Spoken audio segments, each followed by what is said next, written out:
여러분 안녕하십니까? 우리 3과목 진행하도록 하고 먼저 진행에 앞서서 우리 오디오 영상 다시 한번 확인하고 진행하도록 하겠습니다.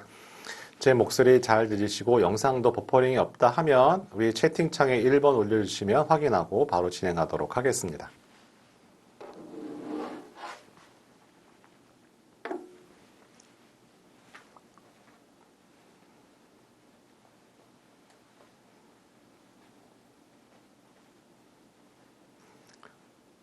감사합니다. 네, 감사합니다. 자, 네, 감사합니다. 자, 3과목 진행하도록 하겠습니다. 자, 3과목 여러분이 학습하는 전략, 팁 말씀드리도록 하죠. 자, 1, 2과목은 어느 정도 학습을 하면 저한테 늘상 말씀하세요. 1, 2과목은 알겠어요. 어느 정도 알겠어요, 이제. 3과목은 어떻게 해야 할지 모르겠어요. 단어가 너무 어색하고 어렵고 라는 얘기를 하게 됩니다. 그래서 학습하는 남은 시간 전 충분하다 생각이 들어요. 남은 시간 어떻게 활용을 해야 하는지를 말씀을 드리도록 하겠습니다.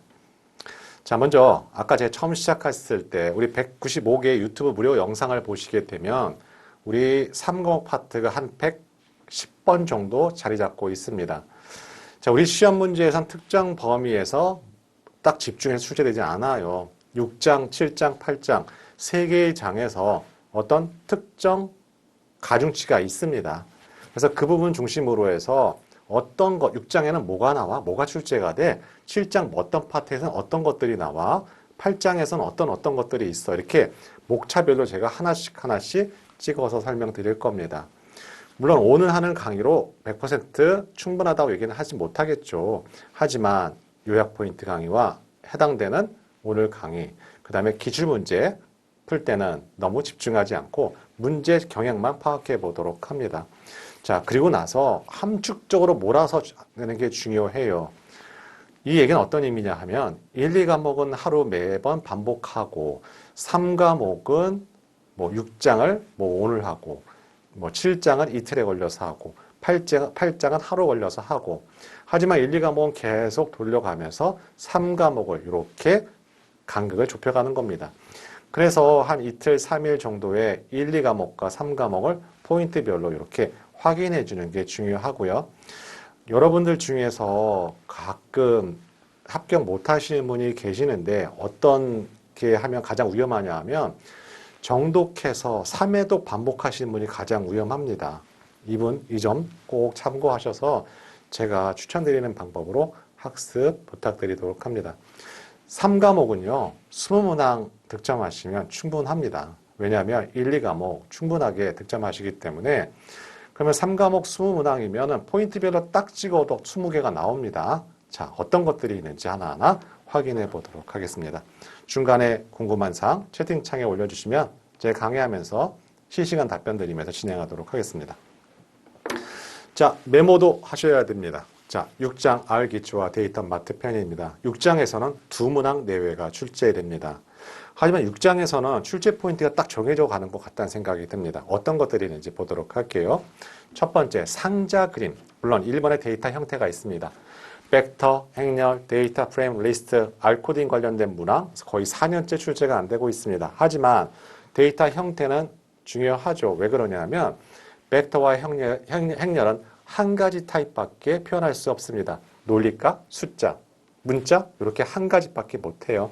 하지만 데이터 프레임과 리스트는 각각 고유의 값을 출력할 수 있습니다. 요거 구분하도록 합니다. 두 번째, 가중치 있는 건 상자 그림이에요. 상자 그림. 요즘 들어서 상자 그림과 서머리 함수를 같이 보여주게 됩니다. 상자 그림은요, 첫 번째 다섯 수치 요약이라고 하게 됩니다. 1, 4분위수, 중앙값, 3, 4분위수, 상한값과 하한값을 출력할 수가 있고 이상치도 판정할 수가 있는 것이죠. 포인트는요, 가운데에 있는 직선이 뭐라고요? 중앙값입니다. 평균값, 오답. 산수 문제가 또 주어지게 되죠. 상한값, 하한값, 계산 문제. Q3에서 더하기 1.5IQ로 하면 우리 최대값, 상한값이 만들어지고요. Q1에서 1 빼기 1.5IQ로 하게 되면 하한값이 만들어집니다. 따라서 Q1과 Q3만 알고 있으면 경계 라인이 구할 수가 있습니다. 자, 여러분 한번 포인트 한번 만들어 봐요. 몇 개나 되는지 한번. 1, 2과목도 똑같이 여러분이 어떤 생각이 드냐 하면 6장에서는 상자 그림이 어떤 형태로 어떤 형태로 출제가 된다 했어. 이런 걸 항상 연상에 가 보시면서 기출문제도 바라보는 게 중요하지 막연하게 기출문제를 푸는 건 중요하지 않습니다. 이거 목차가 중요합니다. 자, 두 번째, 히스토그램이 출제가 될 수 있습니다. 히스토그램은요, X값이 계급값입니다. 그러면 계급값은 누가 부여할 수 있어요? 분석하는 사람이 하는 거죠. 그럼 계급값이 오밀조밀하게 아주 촘촘하게 되어 있으면 어때요? 연산 속도에 영향을 줄 수가 있습니다. 그죠? 그만큼 히스토그램은 계급값이 중요해요. 포인트 잡도록 합니다.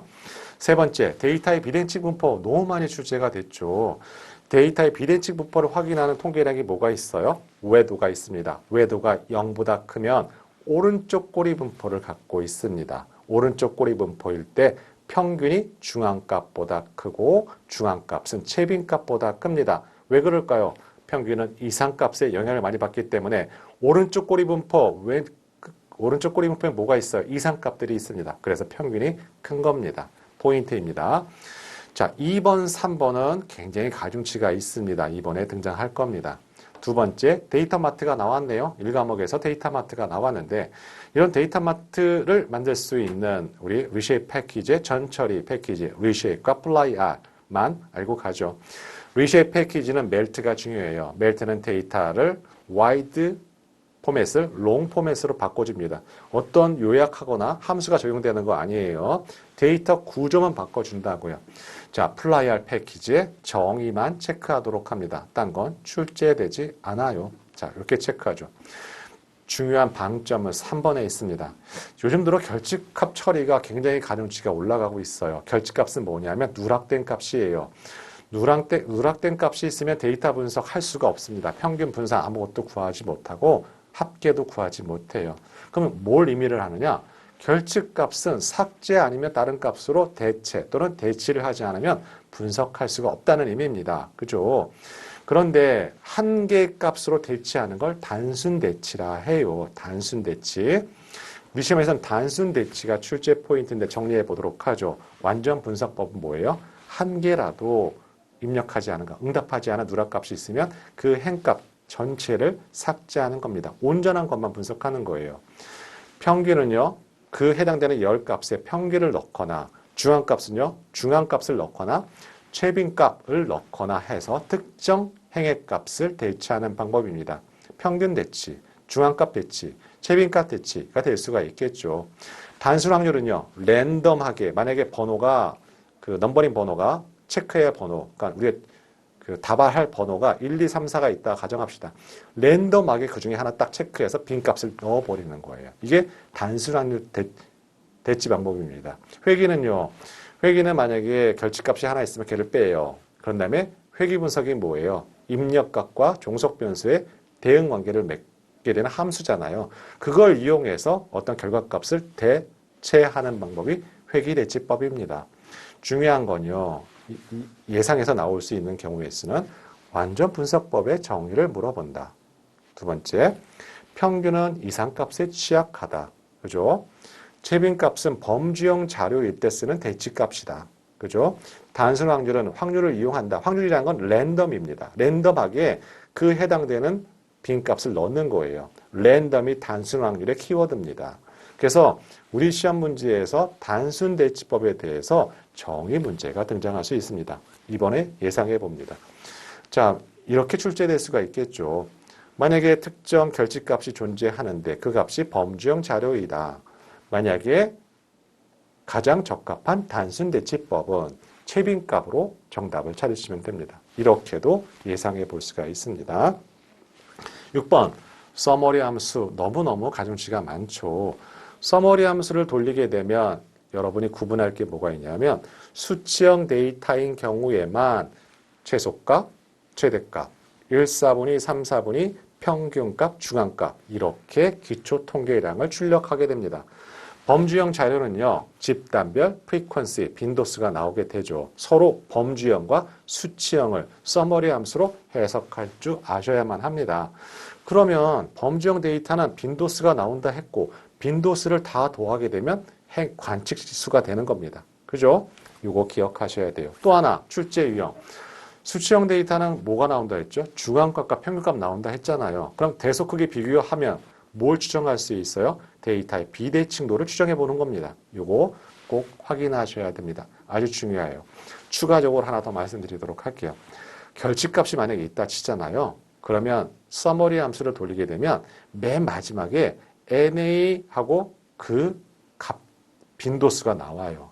결집값이 있으면 그 행에 있으면 서머리 함수를 돌리잖아요. 맨 마지막 맥스 밑에 NA하고 몇 개 이렇게 출력된다고요. 그럼 서머리 함수를 통해서도 뭐 확인할 수 있다? 결집값이 몇 개인지도 확인할 수 있어요. 요거 포인트입니다. 자, 우리 시험은요. 데이터의 실습 과정이 없잖아요. 누가 한 결과를 올바르게 해석하는 문제가 출제 포인트이기 때문에 서머리 함수를 보여줘서 상자 그림이랑 같이 보여줘서 해석하는 문제. 이게 여러분한테는 어렵게 느껴질 수가 있습니다. 자, 7번 우리 이상치 검색 하나 메모하도록 하죠. 이상치는 무조건 제거하고 분석한다. 오답이다. 그죠? 이상치도 때로는 중요한 값일 수도 있어요.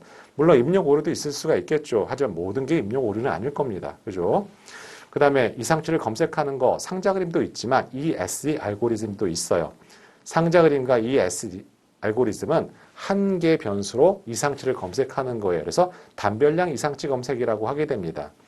다별량 이상치 검색까지는 모르셔도 돼요.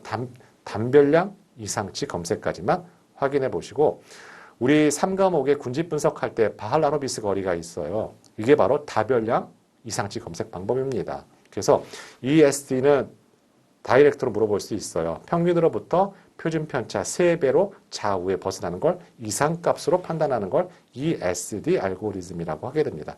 여기에서 두 문항 배정이 되어 있습니다. 가장 강력한 것은 작은 넘버링 2번과 3번, 그 다음에 5번과 6번이 아주 강력한 예상 문제고 가중치가 아주 높습니다. 자, 7장의 통계 분석이죠. 여러분이 어려워하는 포인트죠. 그러면 여러분 어떤 생각을 갖고 있냐면 우리는 그냥 작은 넘버링으로 이렇게 순서를 매겼지만 6장에서는 나올 가능성이 있는 포인트가 어떤 개념이 있다 했지. 그러면서 이게 어떤 형태로 축제가 될 수 있어 라고 하는 것까지 이해를 하시고 가셔야 돼요. 이 포인트가 20개가 꽉 채워질 때 어느 정도 여러분이 리스크를 덜어내고 실제 편안하게 수험장에 가실 수가 있습니다. 자, 통계 분석 파트 넘어가도록 합니다. 확률적 표본 추출 4가지가 있죠. 우리 랜덤, 층화, 군집, 개통에 있어요. 근데 언젠가는 맨날 층화만 출제가 됐기 때문에 아니 개통은 언제 나올까? 라고 생각도 한편으로 해보게 되고 가중치가 있습니다. 자료의 척도도 4가지가 있잖아요. 형태는 간단해요. 우리 확률적 표본 추출에서는 층화가 가장 가중치가 높았어요. 10번 출제하면 9번을 층화했었고 제가 보기에는 개통 추출이 나올 가능성이 높아 보입니다. 자료의 척도는요. 첫 번째, 서울시, 경기도 이렇게 지역명을 보여주고 명목 척도를 물어보는 문제. 만족도, 선호도를 의미하게 되는 매우 만족한다, 만족한다, 보통이다를 물어보고 서열 척도를 물어보는 문제. 명목 척도는요, 이 꼴만 존재하고 서열 척도는요, 부등식만 존재해요. 구간 척도는요, 절대 0점이 없어요. 그죠? 그래서 더하기 빼기만 가능해요. 비율 척도는 사칙 연산이 다 가능해요. 따라서 가장 많은 정보량을 포함하고 있는 것이 비율 척도예요. 이거 외에는 출제가 되지 않습니다. 한번 이렇게 정리하면 약간 조금 시험에 임할 때 편하다는 생각이 드실 겁니다. 포인트는요, 3번과 4번이에요. 제가 따로 슬라이드를 만들어 놨기 때문에 딴 건 없어요. 여러분 계산 문제 틀리는 건 제가 뭐라 하지 않아요. 하지만 계산 문제 말고 너무나 간단한 문제를 이해 못해서 틀리는 경우가 있기 때문에 3번과 4번에서 얘기하는 주요 포인트가 뭔지 제가 따로 빼서 슬라이드 문제 할 때 들어가 있으니까 그때 설명드리도록 하죠. 자, 5번 보도록 할게요. 우리 이산 확률 변수하고 연속형 확률 변수의 기대값이 있어요. 공식 아니면 산수 문제인데 24년도에 처음으로 연속형 확률 변수의 기대값을 물어봤어요. 그림을 그려서 균등분포이기 때문에 균등분포라는 것은 가로, 세로 형태의 분포이고 우리 평균이기 때문에 2분의 1 그려도 되고 적분을 어려우면 적분을 해서 풀어봐도 구할 수 있는 문제가 등장했고 저는 여기까지 바라지 않지만 이제 이산형 확률 변수의 기대값도 벗어나서 연속형 확률 변수도 등장했다가 중요한 포인트입니다. 따라서 이산형 확률 변수의 기대값, 계산 문제, 그 다음에 공식 역시 중요합니다. 전 6번이 중요하다 생각이 들어요. 6번이. 작은 넘버링 1번과 2번은 중요하고요. 얘는 틀려서 절대 안 되는 문제고요. 3번과 4번도 제가 말씀을 드릴 건데 3번에 어느 관점을 봐야 되는지 독립과 종속이 있잖아요. 그 부분은 제가 따로 교육 자료에 있으니까 그때 설명드리도록 하고 3번만 알고 있으면 4번 쉽게 풀려요. 자, 6번의 이산형 환문포에는 출제 포인트가 이항과 포화송과 초기화가 있어요. 근데 어떤 분이 그런 걸 질문을 하시더라고요. 이게 어떤 의미가 있어요? 이항 분포를 알면. 그래서 세상에는 여러 가지 분포가 있어요. 동전 앞면, 뒷면은 이항 분포를 따라요. 30분당 전화 걸어오는 수, 30분당 고객에 방문하는 수, 이런 분포는 포화성 분포를 따라요. 해당되는 현상에 따라서 어떤 특정 분포를 따른다는 것은 특정 값일 때 확률을 계산할 수 있는 의미를 갖고 있습니다. 따라서 이게 이항 분포인지 포화성 분포인지 뭐 어떤 부분에 차이가 있는지 알고 있는 게 중요해요. 그래서 여러분이 정리하실 것은 이항 분포는 어떤 조건이야? 앞뒤 배타적인 조건이고 베르니 기반을 해. 그래서 이항 분포의 어떤 상황인지 어떤 조건일 때 이항 분포를 쓰는지 포화성 분포가 가장 가중치가 높았지만 이번엔 초기화 분포가 나올 가능성이 많아요. 초기화는요. 이항은 독립적인 거예요. 복원이 독립적인 거잖아요. 초기화는 다시 넣지 않아요. 얘는 종속일 때 쓰는 이산확률 분포예요. 이렇게 특징별로 구분하는 게 중요합니다. 그래서 예상컨대 이번 시험 문제에서 이항 분포의 설명을 잘못 설명하거나 포화성 분포를 정의하는 문제, 초기화 분포를 정의하는 문제가 출제될 가능성이 앞으로는 계속 높아질 거예요. 그래서 막연하게 이항 분포를 보면 절대 이게 왜 해야 하는지를 모르거든요. 연속형 확률 분포도 마찬가지죠. 우리 모평균의 실내 구간을 구할 때 지분포랑 T분포랑 서로 조건이 달라요. 지분포는 뭘 알아야 돼요? 모 표준 편차를 알아야 돼요. T분포는 알 수 없을 때 쓰는 겁니다. 모평균의 실내 구간. 그러니까 어떤 용도, 기능, 목적이 서로 다르단 말이죠. 그런 형태로 정리할 필요가 있습니다. 카이제곱 분포는요. 한 집단의 분산 추정할 때 쓰죠. 또는 범주형 자료 분석할 때도 써요. 이렇게 F분포는요. 우리 회귀 분석할 때도 쓰고 두 집단의 분산이 동일한지도 물을 때 F분포를 쓰죠. 이렇게 용도별로 정리하는 게 포인트입니다. 이걸 수리적으로 자꾸만 이해하려고 하고 이 곡선이 뭘까 이렇게 접근하시면 여러분 많은 시간을 투여해야 되고 하고 나서도 정리가 안 됩니다. 이거 여러분 이렇게 짤막하게 얘는 어떨 때 쓰는 거야? 서로 뭐가 달라? 이런 형태로 접근하셔야만 합니다. 7번 중심극한 정리 시험 문제예요. 이렇게 나와요. 중심극한 정리는 무조건 모집단이 정기분포여야 한다? 절대 아닙니다.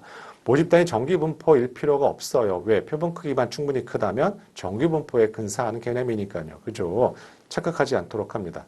또한 중심극한 정리는 표본 평균의 분포예요. 표준변체 분포도 아니고 분산의 분포도 아니에요. 이 두 가지 포인트만 알고 여러분 정리하셔야만 됩니다. 자, 8번 구간 추정과 신뢰 수준의 의미. 우리 시험 문제에는 95%의 신뢰 수준을 의미해요. 그럼 구간 추정할 때 계속 뽑잖아요. 그죠? 표본 추출하잖아요. 그때마다 구간 추정 범위는 다 달라요. 하지만 100번 중에 95번은 모평균 또는 모수가 포함된다는 의미입니다. 즉 방법의 정확도의 의미지 확률의 개념이 아니다. 정리하도록 하고 확률 들어가면 오답 체크합니다. 그 다음에 우리는 표본을 가지고 모집단의 특성치를 뭐라 할까요? 모수라 해요. 모수에는 뭐가 있어요? 모평균, 모분사, 모표준 편차가 있어요. 그죠? 따라서 표본을 가지고 모집단을 추정하려고 하니까, 모수를 추정하려고 하니까 오류가 발생할 수밖에 없죠. 아주 중요해요. 제1종 오류를 알파라 하고 제2종 오류를 베타라 하며 1종 오류와 2종 오류의 정의를 물어볼 수 있어요. 검정력은 오류는 아니지만 검정력의 정의도 물어보게 되죠.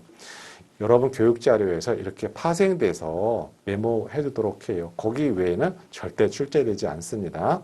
10번은 P-밸류와 유의 수준, 알파, 제1종 오류죠. 서로 개념 정의하는 문제가 등장하는데 유의 확률이라는 건 뭐냐면 귀무가설이 맞다는 전제하에 표본 데이터가 관측될 확률이에요. 뭐라고요? 귀무가설이 맞다는 전제예요. 그럼 p-value가 0에 가깝다는 건 뭐예요? 귀무가설이 거짓이라는 반증이죠. 그죠? 그런데 내가 키가 크다, 작다, 어떤 임계값이 필요하잖아요. 그 역할을 하는 게 유의 수준이고, 유의 수준보다 작다는 건 굉장히 발생할 가능성이 희박한 겁니다. 제가 어떤 소형 자동차를 탔어요. 연비가 갑자기 5가 나왔어요. 이게 바로 p-value가 0에 가까울 거죠. 아마 그 자동차에는 공인 연비가 한 15 전후로 나올 겁니다. 이걸 한번 예상해 보시면 돼요. 정의 문제가 등장합니다. 11번 모수와 비모수가 있죠. 모수라는 것은 특정 분포임을 가정하고 해요. 그래야 확률값을 계산할 수 있잖아요. 확률값을 계산한다는 건 뭐가 가능하다는 거죠? 평균, 분산 이런 계산이 가능한 겁니다. 비모수는요. 특정 분포임을 가정하지 않아요. 그런데 비모수 검정 설명하면서 평균 분산 얘기를 막 해요. 그럼 100% 오답이라는 거죠. 왜? 비모수는 평균 분산이라는 게 없어요. 서열 촉도만 가지고 하기 때문에 평균 분산이라는 개념이 없다고요. 그래서 두 가지 구분하도록 하죠. 아무래도 모수라는 건 모수 검정은 모수 통계, 모수 검정 마찬가지인데 특정 분포임을 가정해서 확률값을 구하니까 비모수는 특정 분포임을 가정하지 않잖아요. 굉장히 희박한 사건들이 있죠. 그런 거 비모수 검정 많이 해요. 케이스가 얼마 없으니까 검정력이 아무래도 모수보다는 떨어질 수밖에 없어요. 요 특징 구분하는 문제 포인트입니다. 자, 2장 넘어가도록 하죠. 우리 통계 분석에서는 가중치가 12문항에서 13문항 배정이 되어 있고 여러분이 가장 어려워하는 포인트가 바로 이 통계 분석 파트를 할 수 있습니다. 자, 정리합니다. 확률적 표본 추출, 자료 촉도 절대 틀려서는 안 된다. 이상 확률 변수의 기대값도 너무 단순하다. 그 다음에 6번에 나와 있는 이항 포화성 초기와 서로 특징 구분하고 어떤 조건일 때 쓰는지 확인한다. 연속도 마찬가지입니다. 중심극한 정리는 꼭 모집단위 정기 분포일 필요가 없고 표본 평균에 대한 분포이다. 95% 신뢰 수준을 어떻게 정의해야 한다. 1종, 2종 검정력을 올바르게 정의한다. 그 다음에 p-value와 유의 수준을 정의하고 모수와 비모수의 특징을 구분한다. 그러면 여기에서 4문항, 5문항 출제가 될 건데 1, 2번 안 틀리고 하게 되면 한 3문항 예상해 보게 되겠습니다. 여러분한테 다 득점해달라는 얘기 하지 않아요. 자, 기초통계 분석 가도록 하겠습니다. 회귀분석이요. 24년도부터 참 특징적인 패턴을 보여주고 있습니다. 23년도 이전만 하더라도요. 1년에 회차별로 한 문항 나올 경우가 있었고요. 한 문항도 안 나올 경우가 있어요. 근데 여러분 회귀분석의 분량이 엄청 많습니다. 모든 도서에 보시면. 일반 학부생 학기에도 한 학기를 하게 돼요. 그런데 그거에 비해서 굉장히 출제 가중치는 낮았지만 제가 보기에 이제 나올 때만큼 출제가 됐기 때문에 회귀분석에서 집중적으로 가중치가 상승하고 있다 말씀드릴 수가 있습니다. 따라서 2문항 이번 회차에 예상을 하게 됩니다. 자, 첫 번째 회귀분석의 가정이에요. 선형성, 등분상성, 독립성부터 시작해서 꼭 체크하셔야 합니다. 중요한 것은 선형성은 독립과 종속 간의 관계예요. 그죠? 이렇게 주어와 관계가 뭐와 관계에 있는지 딱 정의하셔야 됩니다. 잔차 분석은 그림을 통해서 등장해요. 등분산성을 만족하는지 못하는지, 선형성을 만족하는지 못하는지, 독립성은 더빈 왓슨 통계량을 통해서 확인하는 거지 그림을 통해서는 확인할 수가 없습니다. 세 번째, 다중회귀 분석. 우리 포인트에도 있지만 다중회귀 분석을 통해서 해석하는 문제가 출제가 되는데요. 회귀 모형의 유의성 검정이나 개별 회귀 개수의 유의성 검정은 서로 달라요. 그죠? 그래서 이런 모형 검정할 때 결정 개수가 뭐고 그 다음에 회귀 모형의 유의성이 뭐고 회귀 개수의 유의성이 뭔지 우리 교재에 보시면 다 포인트별로 다 찍혀져 있습니다.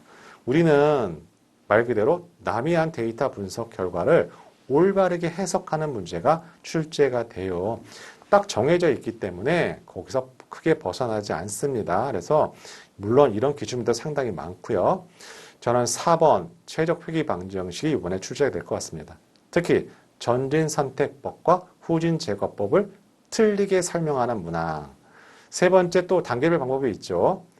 단계별 방법도 기출문제 보시면 2번 정도 문항이 출제가 됐기 때문에 4번 문항이 이번에 강력한 예상 문제. 그죠? 회귀분석의 가정은 작년에 24년도에 몇 번 나왔어요. 그 다음에 회귀분석 해석도 한두 번 나왔는데 늘상 중요한 문제이기 때문에 5번 다중공성성의 문제도 중요해요. 다중공성성이라는 건 뭐예요? 다중회귀 분석할 때 독립변수 간의 상관관계가 높을 때 발생하는 거죠. 다중공성성의 정의도 중요한데 한번 메모할까요? 그러면 다중공성성을 진단하는 방법도 체크합니다. VIF 10 이상일 때 의심을 하게 됩니다. 진단 방법. 또한 해결 방법도 있어요. 저 도서에 보시면 그럼 이런 다중공성성이 있을 때 어떻게 해야 돼요? 해결 방법도 같이 옆에다 적어놓고 정리하도록 합니다. 너무 많은 내용을 확장해 가면 여러분 해독할 수 없어요. 말 그대로 딱 선명하게 딱딱 내가 정의하지 못하면 나중에 책 덮어놓고 해도 정의가 안 돼요. 그래서 여러분이 정리할 수 있는 범위 내에서만 체크하도록 합니다. 다중회귀는 독립변수가 2개 이상일 때, 다항회귀는 차수가 제곱, 세제곱일 때 다항회귀라 해요.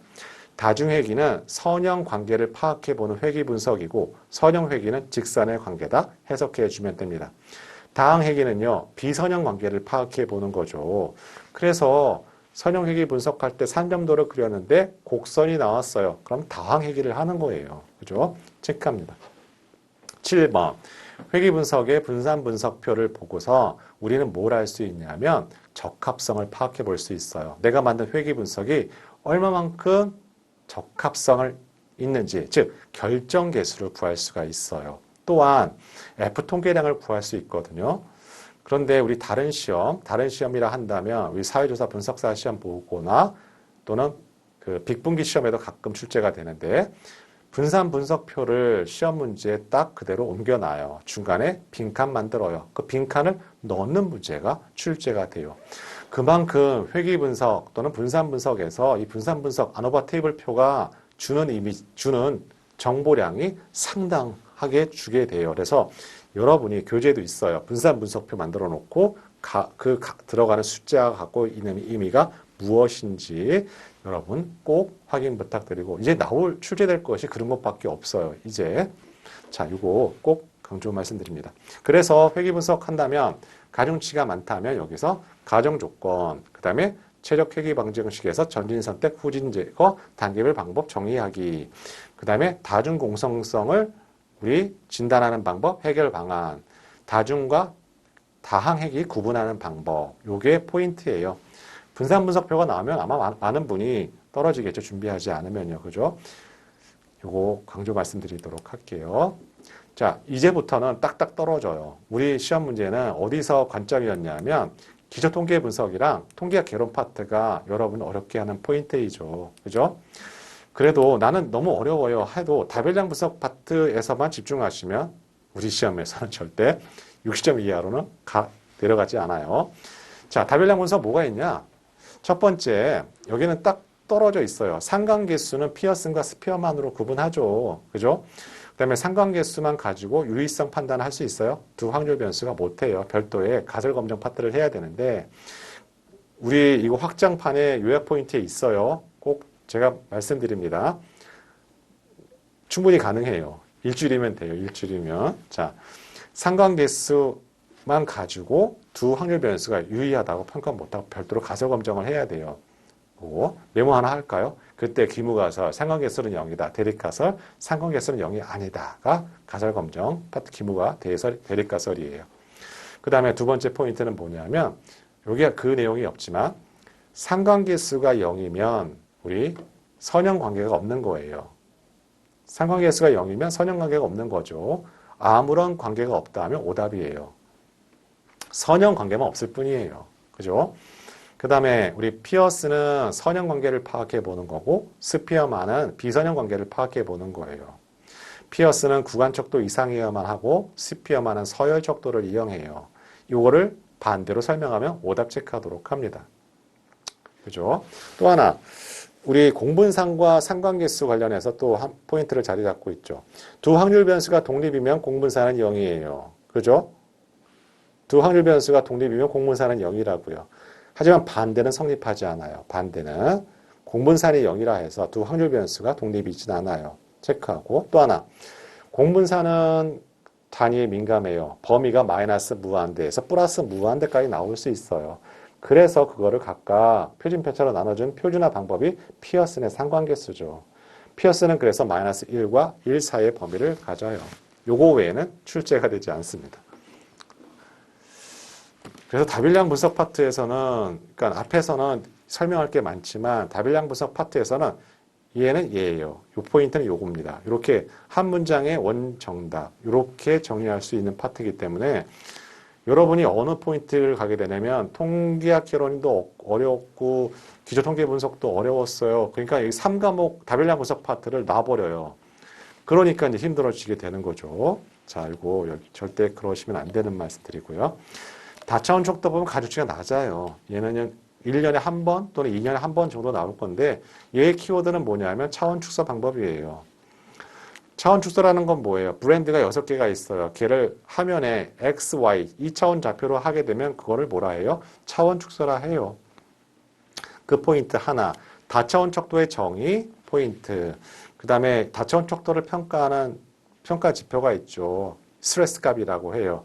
스트레스 값은 낮으면 낮을수록 좋은 평가 지표예요. 그거 외에는 출제되지 않아요.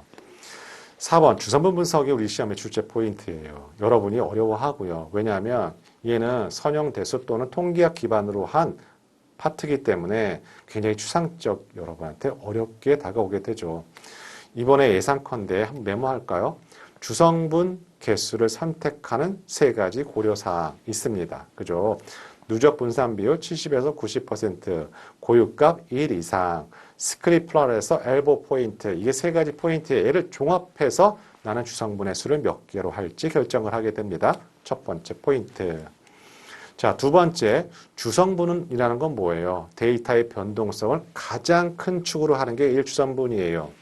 근데 누가 질문을 하시더라고요. 데이터 변동성이랑 이 주성분이랑 뭐가 관련이 있어요? 데이터 변동성이 크다는 건 그만큼 데이터에 많은 정보량을 갖고 있다고 할 수 있어요. 만약에 분산이 작다는 건 뭐냐면 평균 주변에 몰려 있다는 거잖아요. 거기에는 정보력이 한계가 있다 가정합니다. 따라서 분산이 크다는 건 많은 정보력을 갖고 있으니까 그게 1주성분이 되는 거고 1주성분이 분산이 가장 커요. 이 주성분과 1주성분은 서로 독립적인 관계예요. 왜 그러냐면 주성분 분석은 상관성을 기반으로 해서 차원 축소를 하는 기법입니다. 이 데이터 간에 상관성이 많이 있으면 훨씬 더 주성분 분석의 효과를 발휘하게 돼요. 그래서 1주성분은 특정 상관성을 기반으로 뽑게 되고 이 주성분은 또 다른 상관성 기반으로 뽑게 되기 때문에 1주성분과 2주성분은 서로 독립적인 관계예요. 이렇게 정의하도록 하죠. 마지막 기출문제도 많은데요. 주성분 분석 해석하는 문제가 나와요. 출제 유형은 이렇습니다. 메모하도록 하죠. 주성분 분석 그림을 보여주고 얘를 상관 행렬을 했나요? 아니면 주성분 행렬을 했나요? 공분산 행렬을 했나요? 상관 행렬을 했나요? 그거는 스케일 추루가 있으면 상관 행렬을 했다는 거예요. 그 해석에 보시면 안에 들어가는 인자값을 보고 판단합니다. 두 번째 출제 포인트. 그러면 누적 분산 비율을 특정 퍼센트로 했을 때 주성분의 개수는 몇 개입니까? 라고 물어볼 수도 있고요. 또한 두 개의 주성분을 했을 때 정보 손실량이 얼마입니까? 이렇게도 출제될 수 있어요. 자, 요게 주성분 분석의 다입니다. 자, 요 문항에서 출제가 되죠. 그 외에서는 주성분 분석 할 게 없습니다. 기출문제 주성분 분석을 참고하도록 해요. 다별량 분석 정리하도록 할게요. 다별량 분석은 상관계수에서 무조건 한 문항이 나온다. 주성분 분석은 경우에 따라서는 두 문항까지 출제가 되지만 다별량에서는 전체적으로 두 문항이 배정이 되어 있다. 상관계수를 틀리게 되면 여러분한테 데미지가 옵니다. 주성분 분석은 틀릴 수 있어요. 하지만 상관계수는 틀리지 않도록 합니다. 특히 다차원 척도법이랑요. 시계열 예측도 이 포인트에 정해져 있죠. 정상성 조건 3가지 체크하기. 그 다음에 모형 식별이 중요한데 AR 모형 식별의 정의, MA의 정의, 아리마의 PDQ의 의미. 이동평균법은 순환과 추세 변동만 보는 거예요. 근데 불규칙 변동, 계절 변동만 본다 하면 오답 보기. 지수평화법은 최근 데이터에 가중치를 두는 거죠. 그게 더 미래에 영향을 주기 때문에. 그런데 평균 가중치를 한다. 오답 체크. 분해 시계열은 네 가지가 있어요. 전혀 다른 설명으로 하게 되면 오답 보기. 비정상 시계열은 우리 평균이 일정하지 않을 땐 차분하고요. 분산이 일정하지 않을 땐 로그 변환을 해요. 그 문항. 그런데 꼼꼼함이 필요하죠. 평균이 일정하지 않을 때 차분하는 건데 차분은 뭐예요? 앞 전차시의 시계열 자리를 빼는 거예요. 모든 시계열 자리를 뺀다. 이렇게 오답 보기를 여러분 현혹할 수가 있습니다. 자, 이런 포인트만 알고 가시면 되고 시계열은 두 문항 예상해 봅니다. 자, 8장에서 전체 15문항이 출제가 됩니다. 그런데 어떻게 보면 8장이 여러분이 어려워하는 포인트가 뭐가 있냐면 바로 분석 기법, 분류 기법에 있어요. 로지스틱 회계 모양, 의사결정 나무, 인공신경망, 앙상블 모형 요 파트가 여러분이 어려워하세요. 그죠? 그래서 그럴 필요는 없다. 왜냐하면 의사결정 나무, 로지스틱 회계 분석, 앙상블, 그 다음에 인공신경망에서 세 문항이 출제가 되고 각 기법마다 특징을 잡아서 출제가 되기 때문에 여러분 그닥 고민하실 필요는 없습니다. 상과목이 어떤 문제였냐면 여러분이 회독을 못해요. 회독을요. 아마 그러실 것 같아요. 그래서 중간에 더 해야 되는데 못하니까 기출에 의존하게 되고 그날따라 기출이 적중을 못하게 되면 여러분이 굉장히 좌절하시게 되죠. 그럴 필요 없이 일단은 전체적인 문맥, 의미, 정의 이런 것들을 알고 있으면 여러분이 조금 힘들더라도 하게 됩니다. 근데 중간에 정의 못하고 이게 무엇인지 이해를 못하게 되면 나아가지를 못하게 되죠. 그렇다 보니까 이제 또 기출에 또 의존하게 되고 이제 그런 것들이 반복되는 것 같습니다. 제가 생각하는 건 그렇습니다. 그래서 8장도 아주 간략하게 정의하도록 하죠. 자, 데이터 마이닝의 프로세스 제가 아까 말씀드렸듯이 KDD 마냥 5개 순서로 기억하기. 두 번째 출제 유형 데이터 가공에 있는 내용을 물어봅니다. 정답지 데이터 가공 찾으면 되겠죠. 데이터 마이닝의 기능이 6가지가 있습니다. 분류 출제 포인트, 군집 분석 출제 포인트, 이번에 기술이 나올 차례입니다. 기술 체크하셔야만 합니다. 모형평가 아무리 강조해도 지나침이 없고 가장 중요한 부분에 중요하죠. 혼동행렬 또는 컴퓨전 매트릭스 오분류표를 이용해서 특이도, 민감도, 재현율, F1 값을 물어볼 수 있습니다. 또한 F베타가 2일 때, F베타가 0.5일 때 갖고 있는 의미 체크하셔야 됩니다. 카파 통계량의 의미 이렇게 외에는 출제되지가 않습니다. 하지만 오분류표에서 두 문항, 그죠? 데이터 마이닝에서는 출제가 될 수도 안 될 수도 있습니다. ROC 제가 24년도에 라이브 강의하면서 ROC가 왜 안 나올까요? 계속 고민을 많이 했거든요. 24년도에 한 번도 출제된 적이 없습니다. 한번 이번까지 보도록 하죠. 자, 이번에 ROC가 등장하는지 ROC X값 1 마이너스 특이도 Y축 민감도 곡선의 밑면적 AUC 가장 이상적일 때 면적은 1 그때 X의 값은 0, Y는 1 이거 외에는 출제되지 않습니다. 5번에 이익도표와 향상도 곡선의 정의를 물어보는 문제 출제가 되고 향상도 곡선이 랜덤이란 키워드를 찾아서 구분하도록 합니다. 6번 100% 출제가 됩니다. 자, 교차검증이라는 건 뭐예요? 학습 데이터와 평가형 데이터를 나누게 됩니다. 또 하나 보도록 할게요. 메모하도록 합니다. 학습 데이터와 검증 데이터, 평가형 데이터, 우리 모형의 과세, 미세 조정을 하는 데이터, 바로 검증 데이터이죠. 체크하도록 해요. 이번에 갑자기 생각이 나서 나올 차례거든요. 그 다음에 교차 검증은 세 가지가 있잖아요. 학습 데이터와 평가형 데이터를 나눠서 검증을 하는 거잖아요. 그죠? 학습 데이터의 성능, 평가형 데이터의 성능을 가지고 검증하는 방법이죠. 자, 홀드아웃은 뭐예요? 학습 데이터 7대3, 6대4로 데이터를 쪼개줘. 근데 홀드아웃은요, 그날 따라서 한 번만 하게 되잖아요. 잘못하면 약간 바이어스가 발생할 수가 있습니다. 그죠? 그래서 홀드아웃은요, 데이터가 충분할 때 하는 거예요. ROC 내용이 없어서요. 예. 요약 포인트에 있을 겁니다. 아마 요약 포인트 꼭 활용하시고요. 그러니까 여기서는 출제 키워드로 오늘 라이브 강의를 하기 때문에 만약에 강의를 하면 오늘 하루에 3시간에, 2시간에 못하니까 한번 여러분 도서를 뭐 갖고 있든 간에 ROC는 다 있을 거예요. 한번 확인 부탁드리도록 합니다. 자, 우리 홀드아웃, 케이폴드, 풀스텝 중에서 무조건 어느 거가 출제될지 모르겠지만 홀드아웃이 등장할 수도 있고 K폴드, 부스트랩 이 세 가지 중에 하나가 등장할 수 있어요. 홀드아웃은 데이터가 충분히 많을 때 적합한 거고 K폴드랑 부스트랩은 데이터가 부족할 때 적합한 교차 검증 방법입니다. 그래서 부스트랩이 이번에 등장할 차례가 많고요.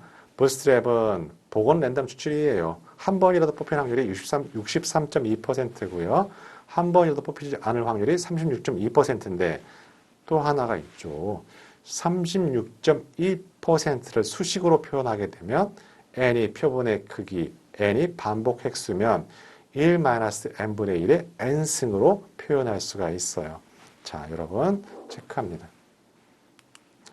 자, 분류분석 넘어가도록 할게요. 분류분석에서 포인트는요. 로리스틱 회귀분석은 일반 회귀분석의 차이점이에요. 로리스틱 회귀분석은 뭐예요? 종속 변수가 0, 1, 이진 데이터로 되어 있기 때문에 그 결과값이 확률값 0과 1 사이의 값으로 나오게 되죠. 그래서 여러분이 초점은 일반 회귀분석하고 로리스틱 회귀분석의 차이점이죠. 교재에 보시면 모형 검정할 때 로리스틱 회귀분석은 F랑 T를 이용하지만 일반 회귀분석은 로리스틱 회귀분석은 카이 제곱을 이용하지만 일반 회귀분석은 F랑 T 테스트를 이용해야 돼요. 이런 차이점이 있습니다. 그죠? 그래서 로리스틱의 포인트는 일반 회귀분석의 차이점이다. 두 번째, 인공신경망에만 있는 알고리즘, 역전파 알고리즘이 있고 활성화 함수를 계속 출제가 되고 있습니다. 포인트는 활성화 함수의 출력값의 범위예요. 하이퍼볼릭 탄젠트 함수 -1과 1 사이, 시그모이드 0과 1 사이, 소프트맥스 다범주 때 확률로 출력한다. 이런 것들이 해당되는 활성화 함수를 찾는 포인트고요. 활성화 함수는 비선형 함수예요. 그래야 복잡한 경계 라인을 찾게 되는 것이죠. 자, 네 번째, 의사결정나무의 불수도 측정 지표는 세 가지가 있죠. 카이제곱 통계량, 진위지수, 엔트로피 지수가 있어요. 이번에 진위지수 계산 문제, 산수 문제가 나올 차례예요. 24년도에 엔트로피 지수 수식이 나왔습니다. 자, 5번. 해당되는 타켓 변수가 이산형일 때를 분류나무, 연속형일 때를 회귀나무라 해요. 그런데 분류나무일 때 불순도 측정 지표와 회귀나무의 불순도 측정 지표가 달라요. 구분하도록 하고 아주 가중치가 높습니다. 여섯 번째요. 케이드와 카트는 의사결정나무의 알고리즘인데요. 카트가 24년도에 한번 출제가 됐습니다. 카트가 이산형일 때 불순도 측정 지표가 뭐고 연속형일 때 불순도 측정 지표가 뭔지 체크하도록 합니다. 참고로 케이드는 한 가지 노드에서 여러 개 다지 분할을 하고 카트는 이진 분할을 합니다. 서로 다르죠. 의사결정나무의 특징이라 한다면 뭐가 있을까요? 비모수적 모형이 있습니다. 기억하셔야 돼요. 그리고 교우작용 효과에 파악할 수 있는 장점을 있습니다. 교우작용 효과 파악, 비모수적 모형. 이게 다른 분류기법과 혼동해서 출제가 되면 그건 의사결정나무만의 특징입니다. 여덟 번째, 앙상블 모형. 아주 가중치가 엄청 높아요. 분류기법, 분류분석 파트에서 가장 높아요. 출제 포인트는 간단해요. 백인과 부스팅의 차이, 백인과 랜덤 포레스트의 차이, 스태킹과 백인의 차이 외에는 출제되지 않습니다. 그런데 앙상블 모형 가중치가 두 문항입니다. 차이점만 구분하도록 하죠. 자, 군집분석 파트로 가도록 합니다. 군집분석은 두 문항 배정이 되어 있습니다. 계층과 군집, 비계층 군집의 차이점, K민지의 프로세스의 순서, 혼합분포 군집의 EM 알고리즘, 그 다음에 자기조직화지도 SOM과 인공신경망 AN의 차이점. SOM은 비주도학습의 인공신경망, AN은 치도학습의 인공망, 그 다음에 역전파 알고리즘을 이용하는 것, 인공신경망 AN의 특징이죠. 이런 특징을 잡아서 구분하도록 하죠. 다섯 번째는 밀도 기반 군집은 뭐냐면 계층적, 비계층적 군집 분석은요. 어떨 때 성능이 좋냐 하면 이렇게 원형, 구형일 때 성능이 좋아요. 기하학적인 모형일 경우에는 K민지는 성능이 떨어집니다. 그럴 때 쓰는 게 밀도 기반 군집이고 그때 알고리즘 DB 스캔입니다. 군집수 설정하지 않아요. 이게 시험 문제 포인트입니다. 여섯 번째, 군집 분석은 비주도학습 방법이죠. 그래서 군집수를 몇 개로 할지 결정을 해야 되고 타당성 지표가 필요해요. 그게 실루엣 개수의 정의, 엘보 기법의 정의예요. 덴드로그램에 통해서 군집수를 몇 개로 할지 결정합니다.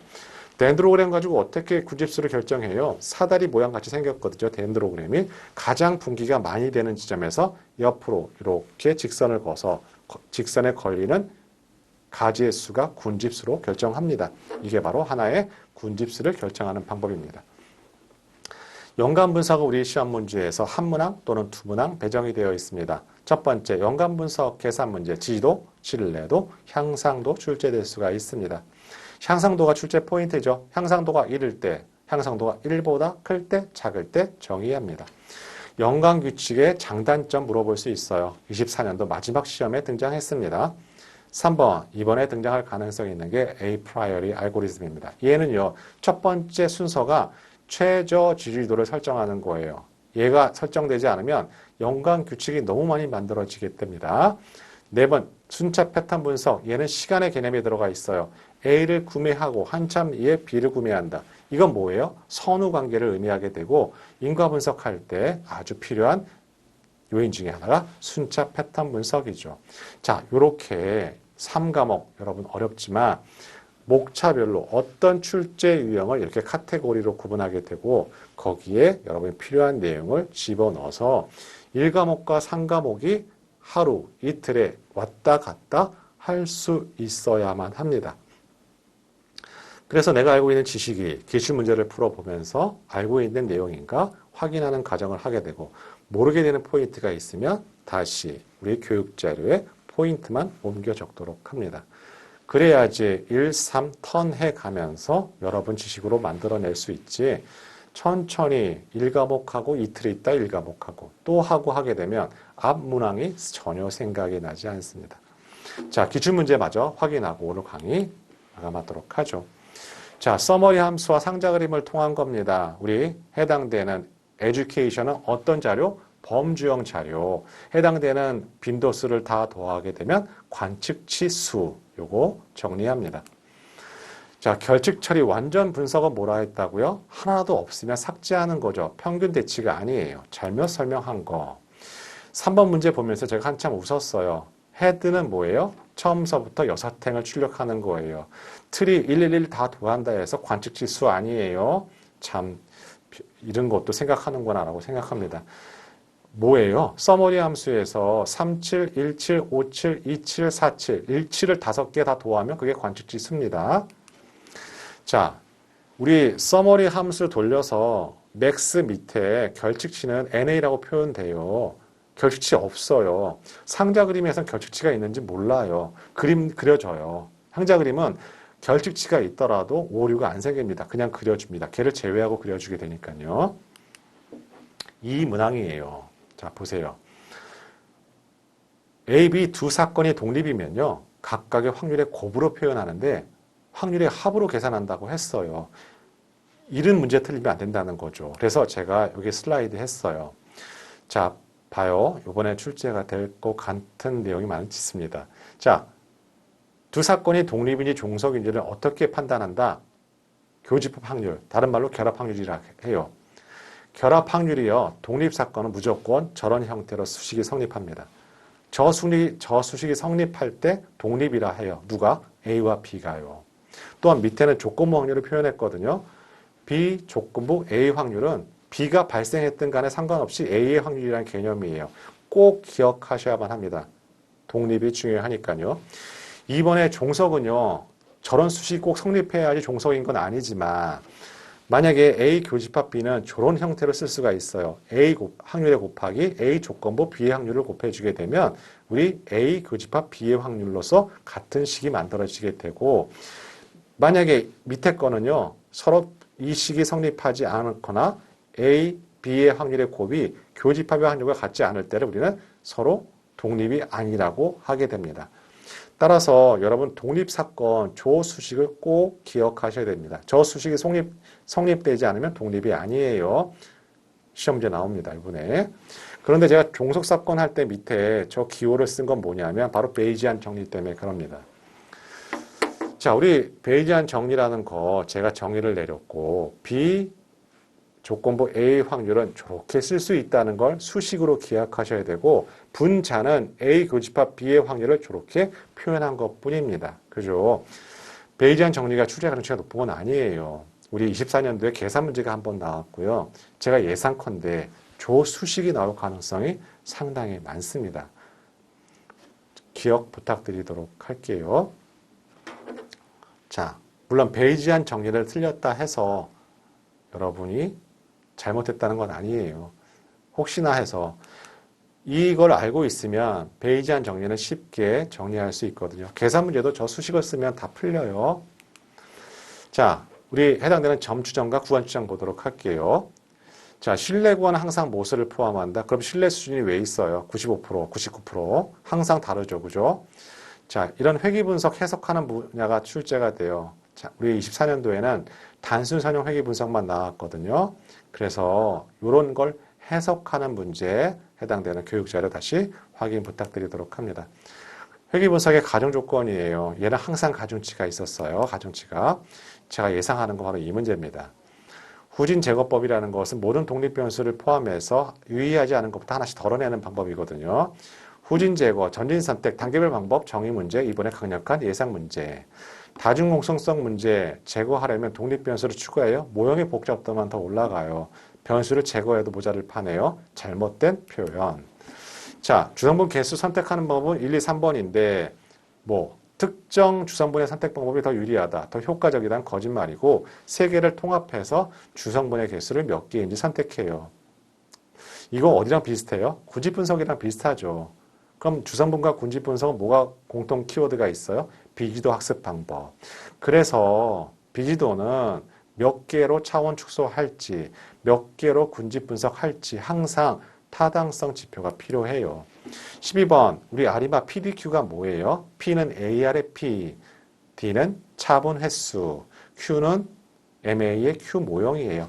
해석하는 문제가 출제되고 여기에 나와 있는 1, 2, 3, 4 올바르게 해석하셔야만 합니다.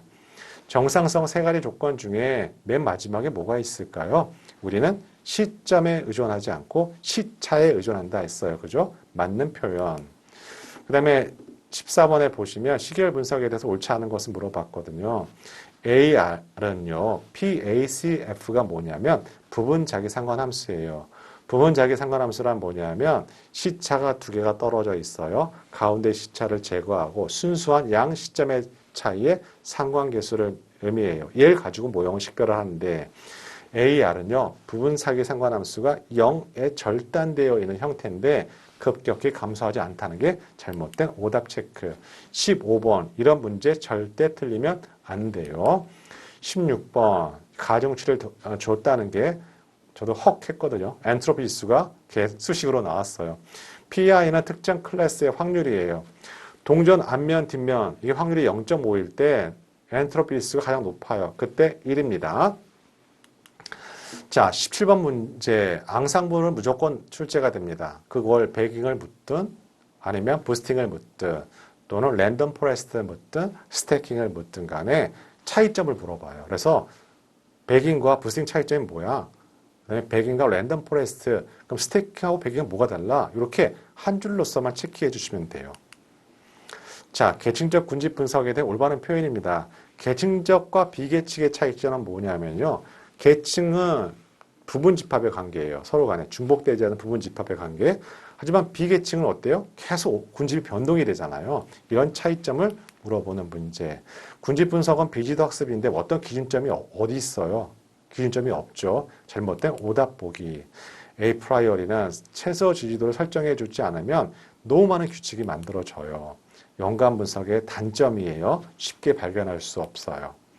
자, 빅분기 파트로 넘어갑니다. 빅분기에서 이렇게 물어봐요. 지도학습, 비지도학습. 근데 우리 시험에서 강화학습 물어볼 수 있어요. 시행착오를 통해서 학습하는 방법, 강화학습이에요. 여러분 기억하셔야 돼요. 강화학습. 인공지능, 머신러닝, 딥러닝의 관계. 우리 시험에서는요, 관점에 보게 되면 머신러닝의 파트가 인공신경망이고요. 의익층이 2개 이상 심층 신경망을 딥러닝이라 해요. 이런 카테고리를 갖고 있습니다. 지도학습 선정 시 고려요소로 옳지 않은 것은 바로 자기 상관성은 어디에 있는 개념이에요? 시계열 데이터에 관련되어 있는 개념이에요. 따라서 해당되지 않는 것은 3번입니다. 자, 여기까지 정리하도록 하죠. 그죠? 자, 우리 이제 앞으로 오늘이 금요일이니까 일주일 남았잖아요. 제가 여러분이 남아있는 시간에 관련해서 마지막 학습 팁을 설명드리도록 합니다. 여러분이 전혀 안 했다 가정해요.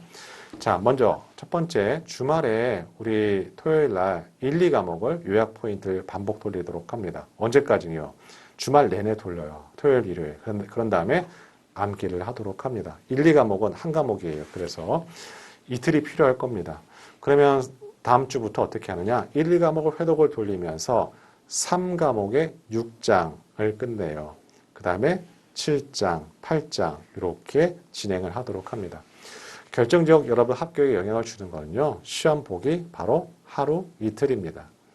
자, 금하고 목요일 날 가능하면 시간 확보하도록 해요. 물론 열심히 하신 분들은 그럴 필요 없지만 나는 시간이 없고 꼭 이번에 합격해야 된다는 분은 어떻게든지 토요일, 일요일과 목금을 여러분 시간 확보해서 그런 형태로 준비하시면 되겠고, 그럼 기출문제는 언제 봐요? 기출문제는 나중에 이런 것이 반복하고 난 다음에 문제는 그냥 문제 답만 체크해요. 빨리빨리 끝내요. 그래서 문제를 가지고 해독할 생각하지 말고 개념을 가지고 해독을 해야지 문제가 생각이 나요. 문제로 정리하면 첫 문제가 넘는 걸 어떻게 다 정리해요? 불가능하죠. 자, 이렇게 하고. 자, 벌써 또 9시가 됐네요. 자, 이렇게 늦게까지 이 시간을 같이 해주신 여러분 감사드리고 다음 주 토요일 날 좋은 결과 있기를 기대합니다. 자, 여러분 수고하셨습니다.